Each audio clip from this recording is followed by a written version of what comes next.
அனைவருக்கும் வணக்கம். கன்னிராசினியர்களுக்கு இன்று முதல் சனி பகவானால் ஏற்படும் சசயோகம் எனும் ஜனவசிய யோகம். இந்த யோகத்தால் கன்னிராசினியர்களான உங்களுக்கு என்ன மாதிரியான நன்மைகள் எல்லாம் ஏற்பட இருக்கு, கிரக நிலைகளின் ரீதியாக அமையிருக்கும் சாதகங்கள் என்ன, பாதகங்கள் என்ன, மேலும் என்ன மாதிரியான முன்னேற்றங்கள் எல்லாம் ஏற்பட இருக்கு என்பது குறித்தான முழுமையான பதிவு தான் இந்த வீடியோல நம்ம விரிவா பார்க்க போகிறோம். அந்த வகையில கன்னிராசினியர்களை பொறுத்த வரைக்கும் பஞ்ச மகாபுருஷ யோகத்தில் முக்கியமான யோகமாக இந்த சச யோகம் உள்ளது. சச என்ற வார்த்தை சமஸ்கிருதத்தில் இருந்து பிறந்தது. சச என்றால் முயல் என்று பொருள். முயலை போன்றே சனி கிரகமும் சில நேரங்களில் வேகமாகவும் சில நேரங்களில் ஒரே இடத்தில் நீண்ட காலங்கள் தங்கி இருக்கக்கூடிய இயல்பை கொண்டுள்ளதால இந்த வார்த்தை சனி பகவானுக்கு பொருத்தமான வார்த்தையாக உள்ளது. நவகிரகங்களின் ஒரு ராசி கட்டத்தில் வெகு நாட்கள் சஞ்சாரம் செய்து பொறுமையாக நிதானமாக எல்லா வேலைகளையும் முடித்து பின்பு மற்றொரு ராசி கட்டத்திற்கு பயணிக்கக்கூடிய கிரகம் சனி மட்டுமே. சனியை மட்டுமே மையப்படுத்தி சொல்லக்கூடிய யோகம் தான் இந்த சச யோகம்.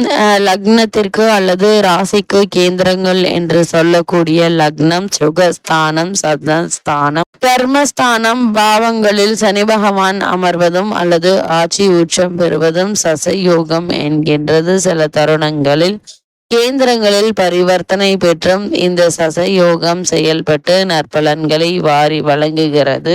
சுபகிரகங்களுடைய பார்வை செய்தால் இன்னும் நற்பலன்கள் ஏராளமாக கிடைக்கும். இந்த யோகத்தால் என்ன மாதிரியான பலன்கள் எல்லாம் ஏற்பட இருக்கு என்று பார்க்கும்போது, கடுமையாக உழைப்பாளிகள் என்று சொன்னால் அது மிகையாகாது. அதை விடவும் கடுமையாக உழைக்கக்கூடியவர்கள் 4ஆம் பாவத்தில் அமர்ந்திருந்தால் இவர்களுக்கு பல வங்கிகள்ல கணக்கு வைத்திருப்பதற்கான வாய்ப்புகள் உண்டு. அது மட்டுமில்லாமல் இவர்கள் மிக சாதாரணமாக இருப்பார்கள். புதிய ஆடைகளையோ அல்லது அதிக மதிப்புடைய ஆடைகளையோ இவர்கள் விருப்பம் காட்ட மாட்டார்கள். யாராலும் செய்ய முடியாத வேலைகளை செவ்வனே செய்து பாராட்டை பெறும் அமைப்பை உடையவர்களாக விளங்கக்கூடியவர்களாக இருப்பார்கள்.